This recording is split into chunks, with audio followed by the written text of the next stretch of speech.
后来乡亲啊，继续来看中国，最近是透过未少的军事活动来骚扰到日本甲韩国。总统赖清德今仔日回应讲，非常的无适当。总统嘛来强调讲，伫中国持续造成区域紧张的状况下，咱应该来提悬到国防力量。伊甲立法院话话，莫阁来封杀到国防特别预算咯。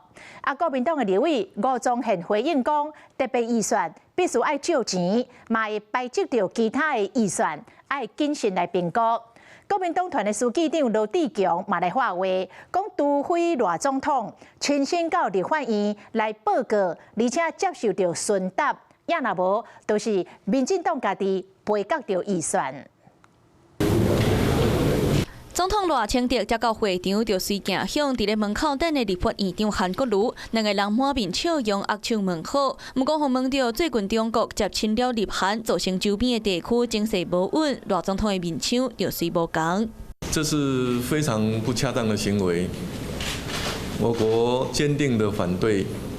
用暴力或胁迫的方式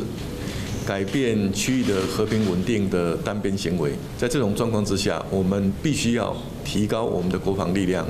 来增加我们的国防预算。赖总统这个话，敢若嘛是咧讲互会场内和院长听，因为伫咧昨昏立院定数委员会当中，那被立委搁在联手甲行政院所提出的一条2500亿的国防特别预算动落来，互预算案无法度摆入12个立法院会议程，嘛被当交互相关的委员会审查。我们希望在野党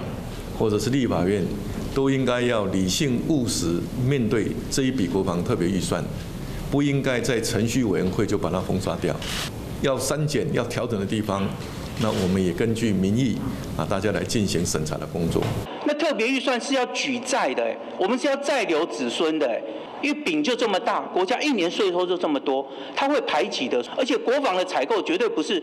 采购越多我越爱国。这逻辑是错误的。国民党团书记长罗志强嘛强调，赖总统应该到立院报告接受询答，若无就是民进党家己背角预算。就算赖总统亲身话话，双方来讨论，不过国防特别条例应该安怎推进，原来是无答案。